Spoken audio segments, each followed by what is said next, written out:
사도 바울이 총독 벨릭스 앞에서 재판받는 거 네, 배웠었잖아요. 그렇죠. 그 벨릭스 부인 이름 생각나세요? 드루실라. 네. 드루실라.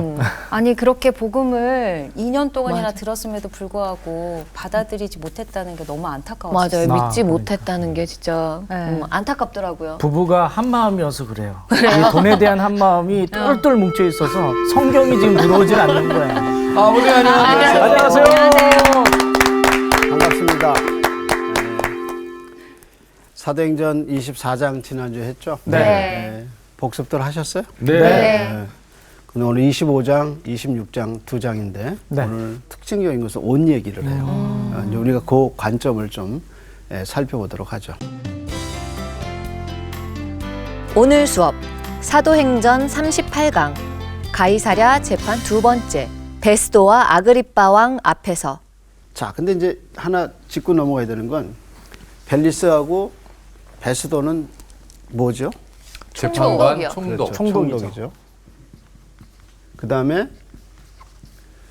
재판관. 아그리빠는 왕이요. 왕이죠. 왕. 계급이 차이가 좀 있는데. 근데 지금 사도 바울의 우리 선교 여행과 그 다음에 재판 재판 두 이야기. 띠을 나눠서 네. 지난주에 봤잖아요. 네. 근데 재판에서는 주로 만나는 사람이 누구예요? 총독. 총독. 총독하고 왕이죠. 왕이에요. 근데 선교에서는 구부로에서만 총독 만나요. 네네. 그리고 다 일반 백성을 만나요. 네. 그렇죠. 근데 여기서는 재판에서는 누굴 만나면 총독과 왕을 왕을 만나요. 이게 왜 그럴까? 사도 바울이 사도행전 9장에 부름 받잖아요. 네. 그때 예수님이 뭐라고 얘기하셨냐면 이 사람은 내 그릇이다. 아나니에게 한 말이 이 사람은 나의 복음을 가지고 왕과 총독에게 왕들에게 나의 복음을 전할 거다 그래요. 근데 그 왕과 총독에게 복음을 전하게 되는 수단이 뭐냐면 재판이요. 재판이라고. 재판이요. 와. 재판이 생각지도 없었으면 이게 못하게 만날 수도 만날 수가 없었죠. 없고 이렇게 얘기가 나눠지지 야. 않아요. 어떻게 그러니까 전도를 이렇게 재판, 그러니까 하나님이- 재판으로 할지 어떻게 알았겠어요? 예, 뭘 통해서 만나게 하세요? 재판으로. 나중에 누굴 만나면 로마 황제. 가이사를 만나죠. 아. 그렇죠. 그러니까 이 당시 최고의 로마 황제를 만나게 되는 거죠. 그러니까 이런 과정을 통해서 사도행전 9장에 사도 바울의 본래적 임무가 나오는 거예요. 그래서 재판 이야기가 나온 게 우연이 아니라 이렇게 왕과 왕족을 만나는데 쓰임 받았다. 그래서 오늘 이제 누구 얘기냐면 베스도 얘기예요. 자, 그럼 베스도를 한번 볼까요? 네. 이 구분이 어떻게 되냐면 25장을 펴세요. 펴셨죠? 네. 우선 타이틀 보면 바울이 가이사에게 가이사에게 상소하다. 누구 재판 때 상소하는 거야? 네? 벨릭스. 그렇죠. 아니. 아니 베스. 여기 보면 바울이 누구에게 상소하다? 가이사. 가이사에게. 그러니까 누구 재판할 때 상소했겠어요? 여기 베스도. 베스도. 베스도. 재판 때. 예. 그럼 이제 한번 그 과정을 한번 이제 보게 되죠. 그러면 중간에 나오죠. 바울이 그 다음 타이틀이 뭐죠? 아그리빠 왕과 버니게 앞에서다. 버니게 앞에 서다 이렇게 얘기하죠. 네. 자, 그러면 버니게 앞에 쓰는 내용이 23절이에요. 네. 네. 이튿날 아그리빠와 버니게가 크게 위험을 갖추고 와서 천부장들과 시중의 높은 사람들과 함께 접견 장소에 들어오고 베스도의 명으로 바울을 데려오니. 자, 그러면 25장, 26장을 구분할 때 베스도에게 재판받은 이야기는 25장 1절부터 어디까지? 12절까지. 22절까지가 12. 22절까지요. 22절까지. 네. 네. 여기가 누구 얘기냐면 베스도. 베스도. 예. 그다음에 이제 아그리빠에게 재판받는 이야기는 23절. 23절에서 넘어가 보세요. 26장도 아그리빠. 네, 맞아요. 그래서 어디까지 가냐면 32절. 32절. 예, 32절까지 가요. 그러니까 길어 보이지만 딱 내용은 두 가지죠. 두 번. 베스도에게 재판받다, 아그리빠에게. 아그리빠에게 왕에게 재판받다. 재판받다. 이 두 가지예요. 근데 이게 다 어디서 일어나는 일이냐면 가이사에서 가이사야. 일어나는 일. 그러니까 첫 번째는 가이사에서 재판 벨릭스. 두 번째는 베스도와 아그리빠. 아그리빠. 그래서 오늘 25장, 26장의 내용을 오늘 살펴보겠습니다. 먼저 베스도 이야기부터 해보죠. 네. 1절 한번, 1, 2절 한번 읽어볼래요? 네. 베스토가 부임한 지 3일 후에 가이사랴에 예루살렘으로 올라가니 대제사장들과 유대인 중 높은 사람들이 바울을 고소할세. 베스토의 호의로 바울을 예루살렘으로 옮기기를 청하니 이는 길에 매복하였다가 그를 죽이고자 함이더라. 자, 베스도가 부임했어요. 네. 며칠 됐어요? 3일 됐죠. 3일 됐어요. 근데 어디로 부임하냐면 예루살렘. 가이사라는 항구예요. 그러니까 로마에서 어디로 오냐면 가이사라로 왔어요. 네. 근데 가이사라에 와서 3일 만에 어디로 올라가냐면 예루살렘. 예루살렘에 올라가서 유대를 통치하는 거니까 예루살렘의 지도자들과 인사를 해야 돼요. 그래서 예루살렘에 올라갔어요. 근데 예루살렘에 올라갔는데 부임한 베스도에게 예루살렘 지도자들이 한 가지 요청을 해요. 바울을 그 요청이 뭐냐면 바울. 지금 가이사라에 있는 바울을 어디로 데려와 달라? 예루살렘으로. 그럼 예루살렘에 데려오는 길에 전에처럼 매복해서 매복했다가 죽이겠다. 죽이겠다. 이게 지금 계획자가 계획이란 있죠. 말이에요. 근데 이걸 만약에 베스도가 그럼 그렇게 하자. 그러면 누가 죽어요? 바울이 죽죠. 근데 이게 첫 번째 부탁이잖아요. 네. 그죠? 네. 여러분 만약에 누가 가서 높은 사람이 이 부임 인사 갔는데 그거 하나 소원 수리해 주십시오. 거절할 사람이 없는 거예요.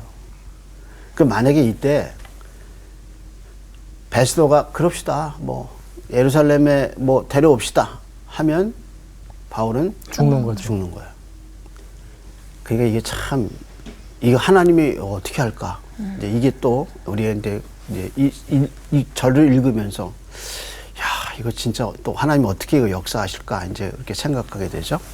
그럼 베스도가 누군가? 이 베스도가 이름의 뜻이 뭐냐면 즐거움이에요. 즐거움이요. 행복하고 즐겁고 그러네요. 지난주에 벨릭스. 행복합니다. 지난번에 벨릭스는 행복, 네. 오늘은 즐거움. 즐거움, 기쁨, 그거죠.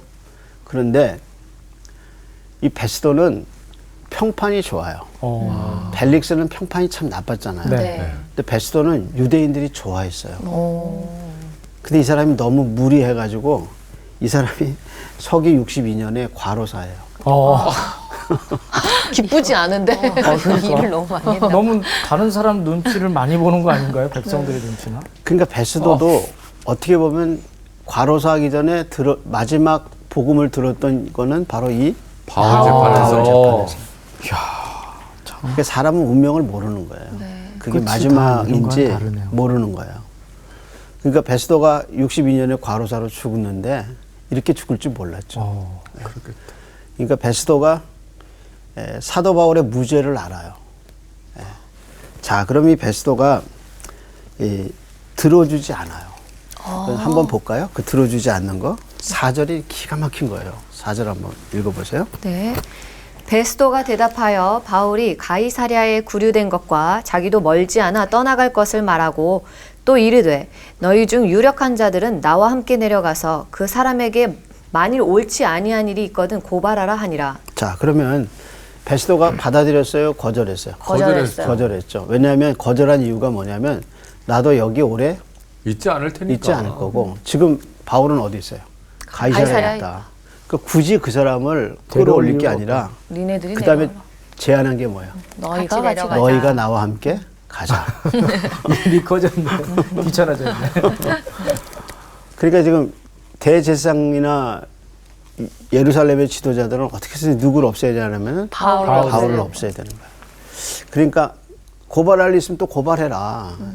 그래서 같이 내려가자. 내려가게 돼요. 자, 그럼 같이 내려가는 거 한번 볼까요? 6절. 네. 베스도가 그들 가운데서 8일 혹은 10일을 지낸 후 가이사랴로 내려가서 이튿날 재판 자리에 앉고 바울을 데려오라 명하니. 자, 이제 유대 제사장들과 함께 내려갔어요. 로마법은 누군가 고소하잖아요. 그럼 재판을 열어요, 총독에. 그리고 그 고소당한 사람을 불러요. 이게 지금 그 순서예요. 고소했죠? 내려갔죠? 재판 열어서 누구 불러요? 고소당한 고소당한 바울을 불렀어요. 그래서 바울이 이제 변명하게 되는 거죠. 그 다음 절. 7절. 그가 나오매 예루살렘에서 내려온 유대인들을 유대인들이 둘러서서 여러 가지 중대한 사건을 고발하되 능히 증거를 대지 못한지라. 바울이 변명하여 이르되 유대인의 율법이나 성전이나 가이사에게나 모두 내가 도무지 죄를 범하지 아니하였노라 자, 하니 7절에 보면 뭐를 발견하지 못했어요. 증거가 없었죠. 증거가 없어요. 순 말만 그런 거죠. 네. 근데 바울이 변명할 때 이전에 베스도 재판 이전에 벨릭스가 재판할 때 세 가지로 세 가지요. 유대인이 더블로가 공격했잖아요. 네. 사회 소유죄, 네. 그다음에 이단. 이단. 이단, 이단의 세 번째가 우두머리. 성전. 성전을 그 관점을 가지고 8절 보세요. 제가 다시 볼게요. 바울이 변명하여 이르되 유대인의 율법과 성전이나 그다음에 뭐예요? 가이사에게나 내가 도무지 죄를 범하지 아니하였노라.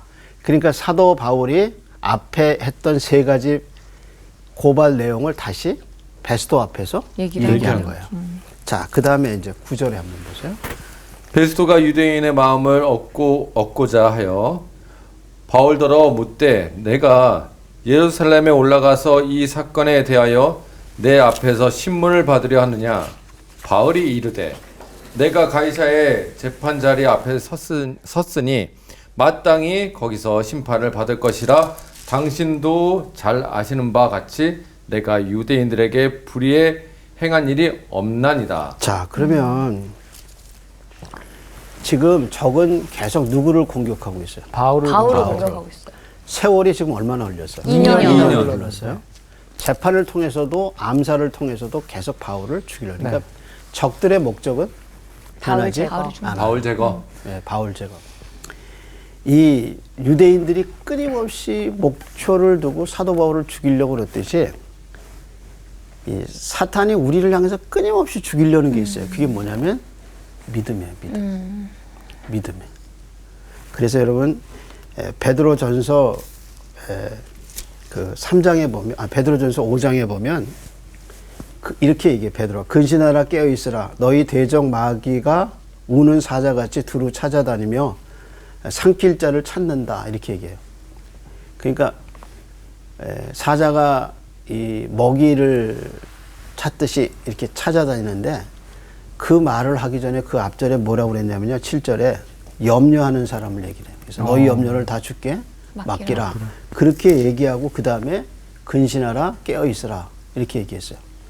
그러면 근신하고 깨어 있으라는 말 앞에 뭐냐면 너희 염려를 다 주께 맡기라 이렇게 얘기해요. 그럼 우리가 왜 근신해야 할 필요가 있느냐? 내가 깨어 있지 않다고 생각하는 그 순간은 어떤 때냐? 내가 뭐 하고 있을 때요? 염려하고 있을 때. 그러니까 인간에게 가장 큰 두려움과 염려, 이거는 인간이 갖고 있는 모든 이게 어둠의 증거예요. 그러니까 그 염려를 하고 있으면 누가 제일 좋아하냐면 마귀가 좋아요. 그래서 교회 예배 시간에도 앉아가지고 계속 이거 어떡하지? 어떡하지? 그러면 그 옆에서 마귀가 입 쫙 벌리고 입째 이게 침 흘리고 당신 삼킬 준비하고 있다. 그럴 때 어떻게 하냐? 그렇게 염려할 때 깨야 돼요. 야, 내가 이거 지금 마귀 입속에 내 스스로를 집어넣고 있구나.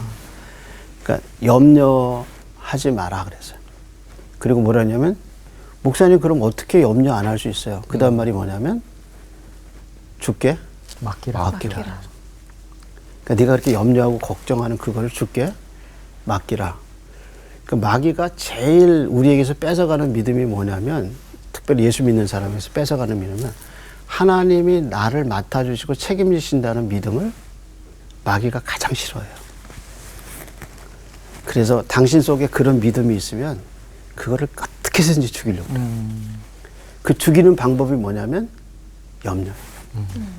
당신을 끊임없이 염려하고 걱정하게 만들어요. 그래서 예배 시간에도 기도 시간에도 기도 끝난 다음에도 계속 기도가 아무 능력이 없어. 계속 생각나죠. 계속 염려하고 있어요. 그럼 마귀가 입 쫙 벌리고 당신 옆에 있는 거예요. 그럴 때 하나님께 그걸 던져버리고 맡길 수 있는 믿음이 있으면 일어나는 거예요. 그래서 더 이상 그거에 잡히지 않는. 근데 사도 바울을 죽이려고 그랬듯이 마귀는 끊임없이 우리를 죽이려는 대상이 뭐냐면 당신이 갖고 있는 믿음이란 말이에요. 믿음. 근데 그 믿음이 뭐냐면 하나님이 나를 구원하셨으니까 나를 책임지시고 나를 붙잡아 주실 거라는 하나님을 신뢰하는 믿음이란 말이에요. 근데 이걸 죽이려고 그래요. 그걸 죽이는 게 뭐냐면 염려예요. 사도 바울의 재판 과정에서 바울이 한 번이라도 염려한 거에 봐도 없었어요. 없어요. 네. 그의 말은 너무 당당해요. 네. 이 재판에서 벨릭스에게 뭐라고 그러냐면 다른 사람이 다 나같이 되기를 원한다 그랬어. 놀라운 진리예요. 사도 바울이 얘기해요. 다른 사람이 다 나같이 되기를 원한다. 한번 확인해 볼까요? 26장 가보세요. 29절이에요. 바울이 이르되 말이 적으나 많으나 당신뿐만 아니라 오늘 내 말을 듣는 모든 사람도 다 이렇게 결박된 것 외에는 나와 같이 되기를 하나님께 원하나이다 하니라. 이게 지금 누구한테 하는 얘기예요? 총독과 왕한테. 왕 앞에서. 야, 왕한테 이렇게 뭐라고 당당하게. 얘기하냐면 당신들 나 결박된 것 외로 당신들도 다 뭐같이? 나같이 나같이 되기를 하나님께 원하나이다. 그러니까 바울이 염려했다? 걱정했다? 이거 없어요. 그러니까 바울의 재판 과정에서 배우는 거는 바울이 자기 자신에 대해서 얼마나 긍지를 가졌나. 그러니까 바울은 진리를 안 거야. 진리를 믿은 거야. 그 진리가 예수 그리스도가 나를 위해 죽으시고 부활하시고 오늘까지 하나님이 나를 보살폈다. 이게 사도 바울의 말이에요. 한번 찾아볼까요? 그 부분에 있어서 22절 한번 보세요. 26장 22절. 예, 26장 22절. 네. 하나님의 도우심을 받아 내가 오늘까지 서서 높고 낮은 사람 앞에서 증언하는 것은 선지자들과 모세가 반드시 되리라고 말한 것밖에 없으니 그 다음에도 곧 그리스도가 고난을 받으실 것과 죽은 자 가운데서 먼저 다시 살아나사 이스라엘과 이방인들에게 빛을 전하리라 함이니라 하니라. 자, 바울이 누구의 도우심을 받아 여기까지 왔어요? 하나님의 도우심. 그러니까 바울이 이 재판 과정에서 하나님이 날 이렇게 도우셨다. 그리고 자기가 이렇게 담대할 수 있는 원인이 뭐냐? 뭐라고 얘기했냐면 그 다음에 이렇게 얘기하죠. 반드시 되리라고. 선지자들과 모세가 그 다음에 반드시 되리라고 말한 것밖에 없으니 그 반드시 될 게 뭐냐? 그 다음 절에 그리스도가 고난을 받으실 것과 죽은 자 가운데서 먼저 다시 살아나사 이스라엘과 그 다음에 이방인에게 빛을 전하리라 함이니이다 하니라. 그 빛을 누가 전하고 있어요? 바울이에요. 그러니까 바울은 진리를 안 거야. 진리를 믿은 거야. 하나님이 예수님을 통해서 나를 구원하셨다는, 그리고 예수님이 나를 위해서 죽으시고 부활했다는 진리가 우리에게 있는데 바울이 로마서에서 그 아들과 함께 모든 것을 은사로 주시겠다고 약속하신 하나님 우리께 있는데 우린 계속 염려하잖아. 계속 걱정하고 계속 두려워하고 부끄러운 거예요. 그러니까 바울의 이 재판 과정에서 하나님이 나를 여기까지 돌아와서 내가 높고 낮은 자에게 복음을 전했다. 그리고 뭐라냐면 다른 사람은 다 나같이 되기를 원한다. 이게 믿음이에요. 그러니까 우리는 바울의 재판 과정을 통해서 정말 이런 믿음이 나한테 있나. 다시 한번 바울의 믿음, 바울의 이 간증, 이런 설교, 이 정말 우리 속에 있어야 하는 하나님의 진리란 말이에요. 그러니까 이런 걸 통해서 하나님의 사랑을 우리가 느끼게 되죠. 시편 121편이 성경에서 여호와가 너를 지킨다는 말이 제일 많이 나와요. 그러니까 지키시는 자라는 말이 제일 많이 나오는 성경이 제가 보기에는 시편 121편이에요. 거기가 이제 8절이거든요. 근데 여호와가 너를 지킨다는 말이 6번 나와요. 예를 들면 이런 거예요. 여호와께서 너를 실족지 않게 하시고 너를 지키는 자가 졸지도 아니하시고 주무시지도 않는다. 여호와는 너를 지키시는 자라. 여호와는 내 오른손에서 내 그늘, 오른쪽에서 내 그늘이 되신다. 이렇게 얘기해요. 그러니까 하나님은 우리에게 끊임없이 약속. 내가 너 지킨다. 근데 그 지킨다는 그 시편 121편의 말씀이 사도 바울의 고백을 통해 나오잖아요. 하나님이 여기까지 나를 도우셔서 높고 낮은 자 앞에서 이 진리를 전하게, 이 빛을 전하게 하셨다. 그러니까 너무 염려하지 마라. 너무 두려워하지 마세요. 하나님이 우리를 지키셔요. 그러니까 저는 이 바울의 재판 과정을 읽으면서 정말 하나님의 사랑이 얼마나, 하나님의 약속이 얼마나 사도행전 9장처럼 명확하게 이 삶 속에서 이루어지는 걸 보면서 하나님 정말 정확하시다는 걸 느껴요.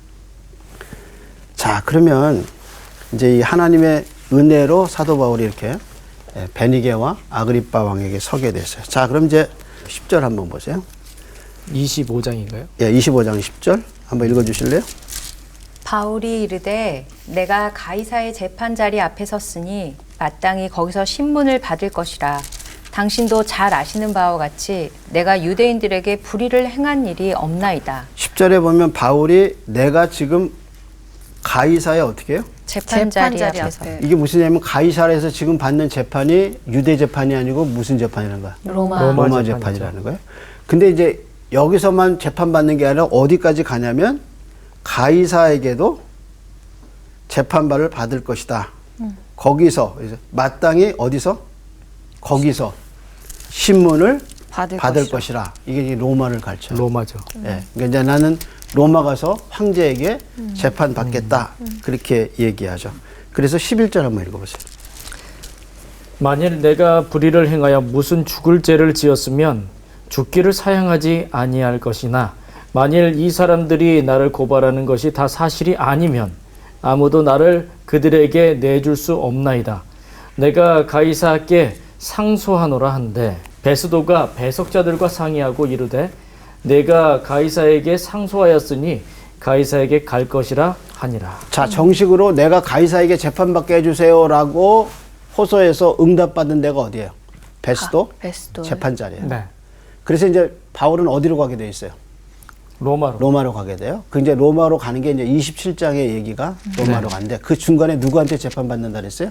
아그리빠. 아그리빠하고. 자, 그럼 아그리빠가 오는 거 13절 한번 볼게요. 수일 후에 아그리빠 왕과 버니게가 베스도에게 문안하러 가이사랴에 와서 여러 날에 있더니 베스도가 바울의 일로 왕에게 고하여 이르되 벨릭스가 한 사람을 구류하여 두었는데 그가 예루살렘에 있을 때 유대인의 대제사장과 장로들이 그를 고소하여 정죄하기를 청하기에. 예, 거기까지 보세요. 누가 찾아왔어요? 아그리빠와 아그리빠와 버니게가 찾아왔어요. 그럼 아그리빠가 누구냐면 정식 명칭은 아그리빠, 헤롯 아그리빠 2세예요. 그럼 아버지가 누굴까? 헤롯? 헤롯. 헤롯 일세. 1세. 그 위에는 이제 헤롯이에요. 그러면 헤롯 아그리빠 1세는 어떤 사람이냐면 야고보를 죽여요. 아이고. 사도행전 12장에 보면 야고보를 죽여요. 그러다가 옷을 잘 입고 큰 소리를 질러서 할 때 신의 소리다 그러고 할 때 하나님이 그걸 쳐. 그래서 충이 먹어 죽었다는 말이 이제 누가 죽은 거야? 헤롯이. 이 아버지가 죽은 거야. 아버지가. 그러니까 여기 아그리빠 아그리빠는 아그리빠 2세고 1세는 야고보를 죽이고 하나님의 심판에 의해서 죽어요.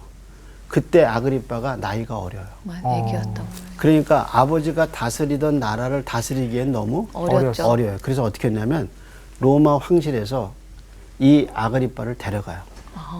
그래서 아그리빠가 궁정에서 로마 황실에서 자랐는데 럭키하게 누구하고 같이 크냐면 네로 왕하고 같이 살아요. 그러니까 둘이 어려서 같이 자라면서 친구네요. 형 동생하고 지나고 친구처럼 지냈으니까 나중에 네로가 황제가 됐으니까 이 사람은 어떻게 해요? 왕이네요. 예, 이제 길이 열린 거지. 그래서 아그리빠 2세의 칭호를 받고 나라를 다스리게 유대에 보내줘요. 근데 뭘로 보내냐면 총독이 아니고 뭘로 보내요? 왕으로. 왕으로. 그래서 아버지 아그리빠 1세가 다스렸던 지역을 다스리게 돼요. 그래서 땅을 더 넓게 가져요. 그래서 로마인의 가장 강력한 지지를 받았던 유다의 왕 중에 아그리빠 2세가 제일 예, 로마의 지지를 받아요. 그러니까 이제 얼마나 힘이 있어요. 누가 밀어줘요?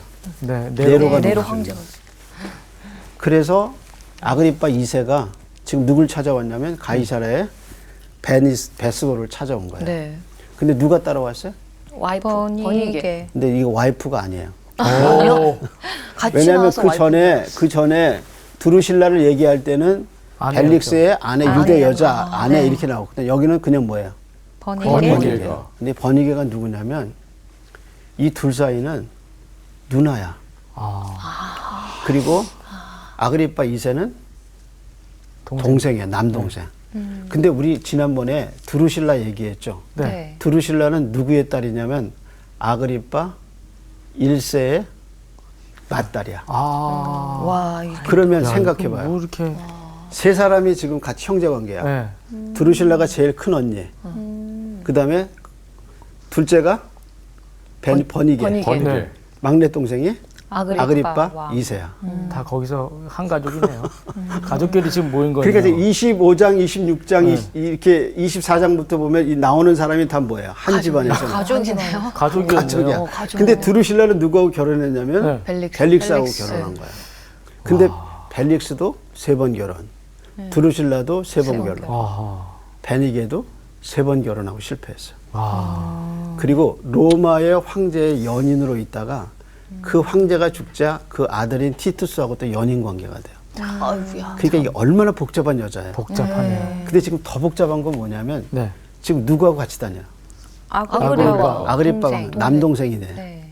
둘이 소문에는 네. 근친상간이야. 아, 참 이거. 그래서 15년을 같이 한 궁전에서 살아요. 네. 이게 그러니까 대단하다. 그 당시 제일 끝을 가고 권력층의 이 부패라는 거는 네. 이루 말할 수가 없어요. 3번 결혼은 보통이야. 아. 근데 이런 상태에서 이 사람들이 누구를 심판하는 거야. 바울을 심판하는. 아, 자격이 없어요. 그러니까 지금 사도 바울의 관점에서는 이 재판이 계속 지금 어떤 거예요? 이게 불의한 자가 불의한 거죠. 누구를 부당한 심판하는 재판이죠. 거야? 의인을 심판하는 거야. 심판하는 거. 이게 세상 법정이라는 거야. 와. 이게 세상이라는 거예요. 그러니까 누가의 관점에서 이거는 심판받을 사상이 이 죄가 아닌 아닌 거죠. 거죠. 계속 무죄예요. 그러니까 앞에서 벨릭스의 이야기도 베니스의 이야기도 아그리빠 왕도 도대체 심판할 사람들이 아닌데 심판하는 거예요. 이게 세상이에요, 세상. 이제 그런 관점에서 이 베니게와 베스도가 누가의 초점은 23절에 어떻게 했나 보세요. 이튿날 아그리빠와 버니게가 그다음 말이 뭐예요? 크게 위험을 갖추어서 그 다음에 천부장들과 시중에 높은 사람들과 함께 접견산소에 들어오고 베스도의 명으로 누가 데려와요? 바울을 데려오니. 그러니까 이 장면 한번 생각해보세요. 여기서 누가는 천부장들이라고 그랬어요. 복수예요. 네. 이 당시 가이사라에 5명의 천부장이 있었어요. 근데 그 5명의 천부장이 한 군단을 갖고 있거든요. 그러니까 얼마나 많은 군인들이 가이사라에 있었겠어요. 그 사람들이 아그리빠 왕이 왔다 그러니까 다 온 온 거죠. 거죠. 다 호위한 거 같이 이제 한 거죠. 그리고 그 옆에 베니게가 갇혔는데 이 두 사람이 옷 입은 게 그냥 위험을 갖추지 않고 뭐랬어요? 크게 위협을 갖췄어요. 근데 이렇게 옷을 크게 입고 호령하다가 죽은 사람이 누구야? 자기 아버지야. 큰 소리치다. 그 아버지가 하나님의 심판으로 축 먹고 죽었거든요. 네. 근데 지금 아들도 있는데 생활은 너무 부자. 그러니까 겉보기에는 너무 훌륭해 보여요. 정말 밑에서 보면 대단한 거죠. 대단한 거죠.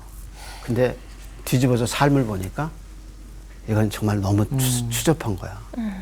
그러니까 보이는 게 다가 아니에요. 다가 진짜. 아니다. 여러분 TV에서 화려해 보이는 거 너무 좋아하지 말고 사람들이 이렇게 화려하게 다니는 거 너무 좋아하지 마세요. 그런 거에 비하면 바울은 끌려왔는데 옷이 없어서 나중에 디모데에게 편지할 때 너 옷 좀 갖다 옷 좀 갖고 와라. 추우니까 겉옷 좀 갖고 와라. 겉옷이라는 게 이렇게 통으로 쓰는 이거 그냥 이게 네. 푹 쓰는 거야 이렇게. 그 옷 좀 갖고 와라. 나 지금 춥다. 그러니 지금 가이사라에서 2년 구류하면서 얼마나 초라했겠어요. 근데 그 앞에서 뭐라고 그래요? 결박된 거 외에는 다 나같이 되기를 원한다. 이러니 이게 기독교죠. 이게 진짜 이게 그러니까 진리를 만난 사람은 부러운 게 없어야 돼요. 그 대단하네요, 진짜. 그러니까 여러분 우리 가끔 보면서 저 부럽다. 저 차 한번 타봐야겠다. 저 사람 무슨 복으로 저런 차를 타고 다니고 무슨 복으로 저런 집에 살지? 어리석은 거예요. 그러니까 우리가 최소한도 세상 것 너무 이렇게 부러워하는 거 아니에요. 네. 그러니까 바울이 다 나같이 되기를 원한다.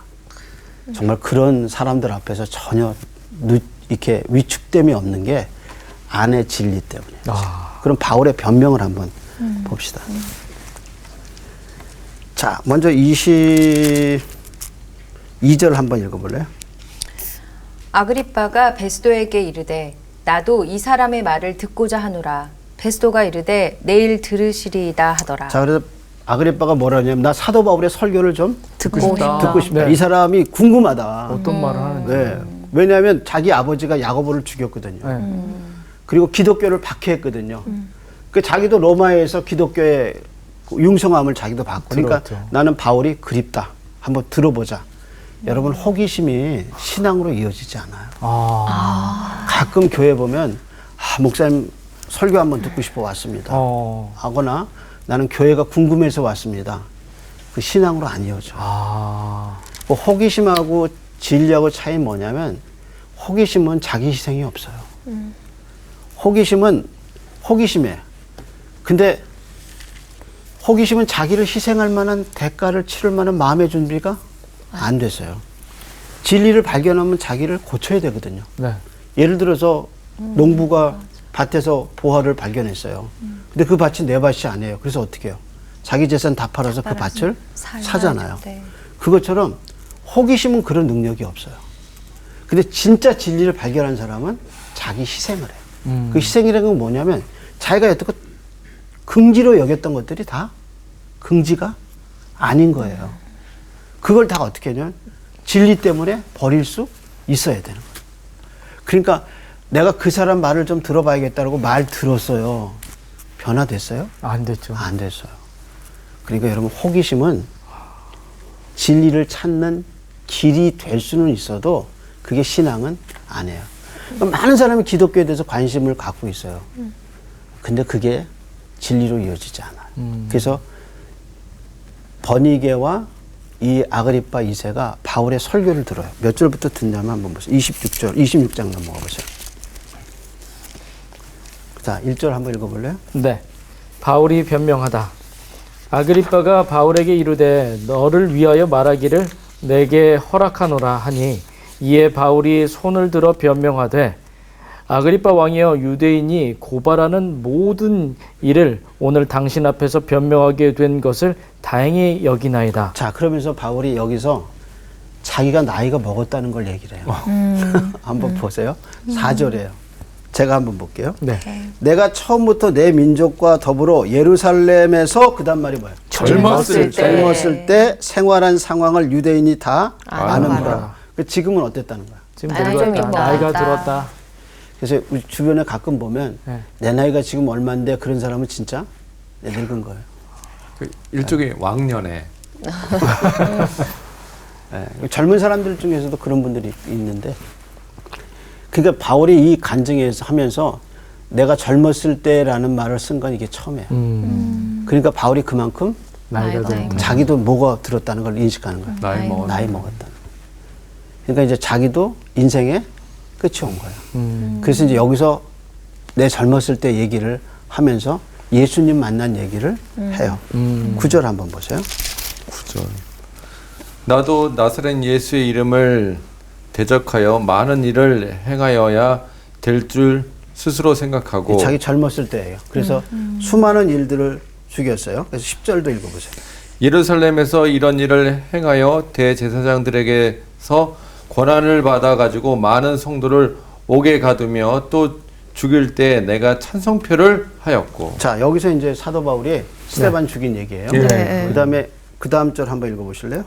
또 모든 회당에서 여러 번 형벌하여 강제로 모독하는 말을 하게 하고 그들에 대하여 심히 격분하여 외국 성에게까지 가서 박해하였고. 사도 바울이 9장, 22장, 26장에 자기 간증하거든요. 근데 26장에서 여기서 처음으로 이 말을 해요. 그 전에는 안 나왔어요. 네. 11절에 뭐라 그랬냐면 강제로 뭐예요? 형벌. 형벌을 주고 강제로 뭐예요? 모독하는 모독하는 말을 말을 하게 그러니까 하고. 그리스도인을 데려다 놓고 예수님 욕하게 만들어. 그리고 형벌 주고.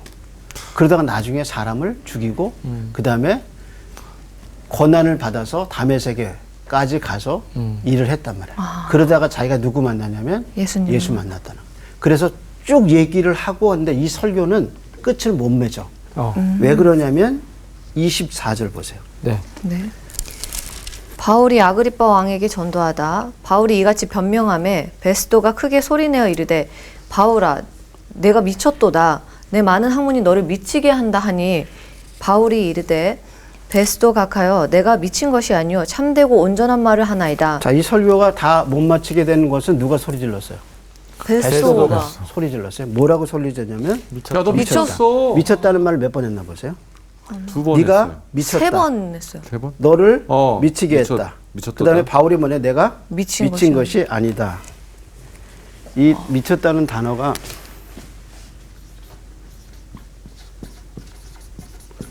이게 마이라는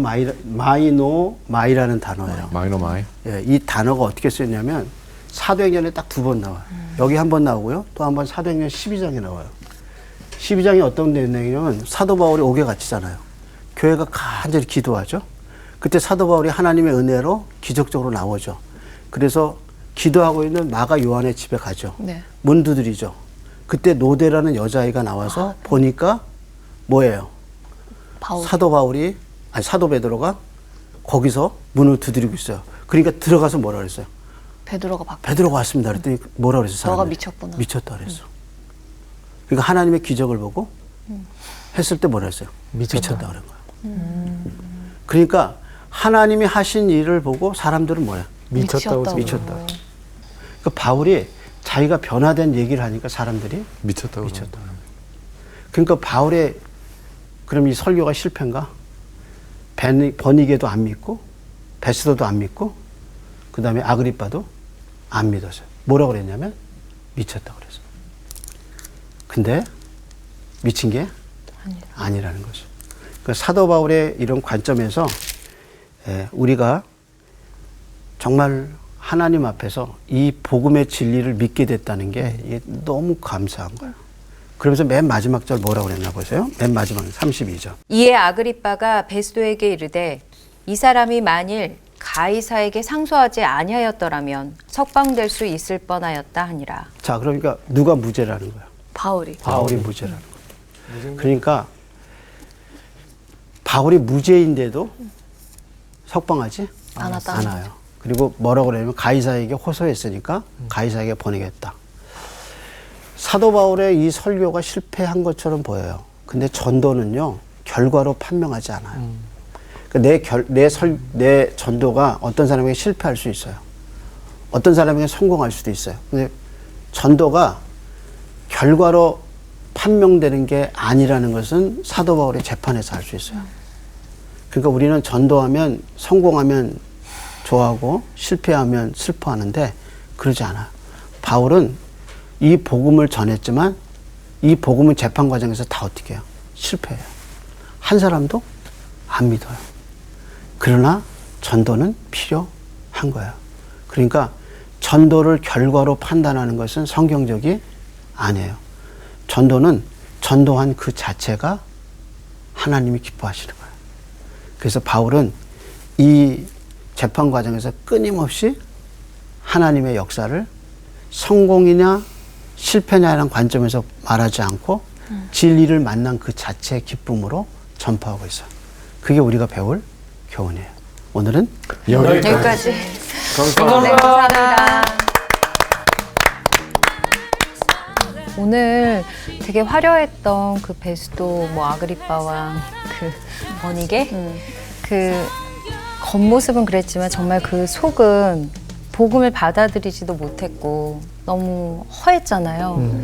그래서 이제 우리의 겉모습이 어떻게 보일지 모르지만 우리 속 안에 정말 예수님이 계시다는 것만으로 너무 감사하다. 그런 생각 많이 들었어요. 네. 네. 저는 이 바울의 당당함, 누구 앞에서도 자기가 할 말을 당당하게 할 수 있는 그런 용기를 보면서 다른 사람보다 하나님이 내 안에 있으니까 더 당당하게 내 믿음을 전하자라는 생각을 좀 많이 하게 됐습니다. 네. 네. 일주일 동안은 더욱더 당당하게 보내볼까요? 네. 네, 저도 그럽시다. 그렇고요. 네. 당당하게